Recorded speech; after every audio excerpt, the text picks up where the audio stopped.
बिस्मिल्लाहिर्रहमानिर्रहीम। अस्सलाम वालेकुम, वेलकम टू माय चैनल। इस किस्म में इसाक आगा निको को कुछ सिक्के देकर कहता है, बंदरगाह जाओ और ताज़ा मछली लेके आओ। निको जवाब देता है, वहाँ पर ताज़ा झींगे भी होंगे।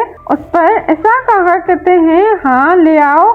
इसी दौरान खिज़र भी निको से कहता है, रुको मैं भी चलता हूँ। लेकिन इसाक आगा खिज़र से कहते हैं, तुम रुको, यहाँ बैठो, मुझे तुमसे कुछ बात करनी है।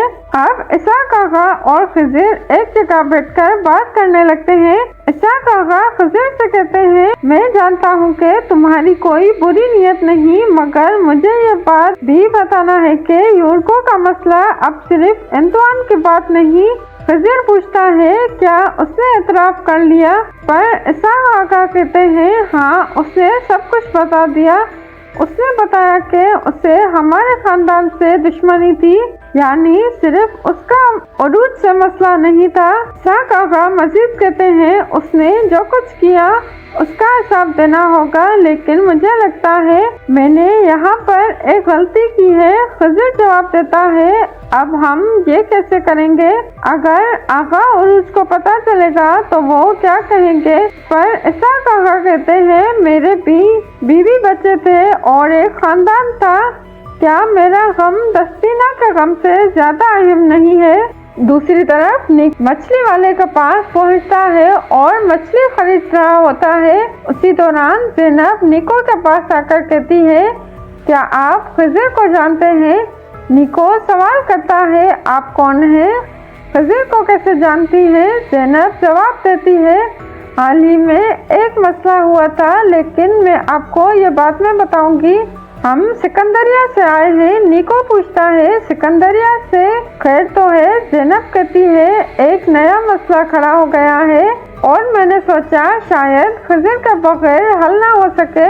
निको कहता है, आपने बिल्कुल सही सोचा, अगर कोई मसला है तो आगा उरूज के कैसे बेटे का होना जरूरी है। निको दुकानदार से मछली लेकर ज़ैनब से कहता है, आइए मैं आपको खिज़र के पास ले जाता हूँ। इसी दौरान इसाक आगा और खिज़र बेटे बातें कर रहे होते हैं कि ये मसला सिर्फ हम दोनों के दरमियान रहना चाहिए और किसी को भी इसके बारे में खबर ना हो। अचानक निको ज़ैनब को लेकर वहाँ पर पहुँचता है। यह देखकर खिज़र घबरा कर उठकर खड़ा होता है और खाने के लिए जाने का बहाना करता है। ज़ैनब खिज़र से कहती है, हमजा उन बच्चों में से है जो हमारे साथ रहते हैं। उस पर खिज़र और इसाक आगा हमजा को गौर से देखने लगते हैं।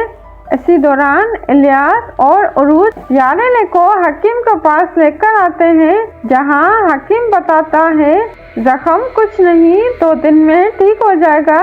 इलियास हकीम खाने का जायजा ले रहा होता है। इसी दौरान हकीम खाने के एक दरवाजे को खोलने की कोशिश करता है।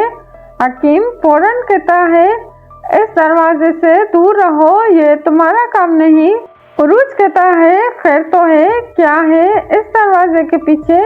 हकीम जवाब देता है, ये जख्म ठीक करने के लिए मखसूस अज्जा हैं जो तुम्हारे काम के नहीं हैं। इलियास इशारे से गुंबद की तरफ बढ़ने की कोशिश करता है, लेकिन हकीम फौरन कहती है, तुम्हारे इरादे ठीक नहीं हैं, तुम लोग किसी और मकसद से यहाँ पर आए हो। दूसरी तरफ कैसिकी, जो किसी साजिश में मुलविस है, हकीम के दरवाजे की तरफ बढ़ता है। उरूज के आदमी उसे रोकने की कोशिश करते हैं, लेकिन उरूज फौरन कहता है, ये वो शख्स है जिसे हम तलाश कर रहे हैं। कैसिकी को पकड़ने के लिए इलियास दौड़ते हैं, लेकिन इसी दौरान जंगजू तलवार के साथ इलियास को चारों तरफ से घेर लेते हैं। इलियास उन सबको कत्ल करता है और कैसिकी एक तरफ बढ़ जाता है। इलियास दुआ करता है, मुझे भागना पसंद नहीं, लेकिन फिर भी मैं इसे पकड़ लूंगा। कैसिकी कश्ती पर सवार होकर फरार हो जाता है और इलियास उसके पीछा करता है। उरूज आकर उससे पूछता है, क्या तुम यही तलाश कर रहे हो? किसी की उससे मुड़कर देखता है तो उरुज एक जोरदार वार करता है और किसी की दूर जाकर गिरता है।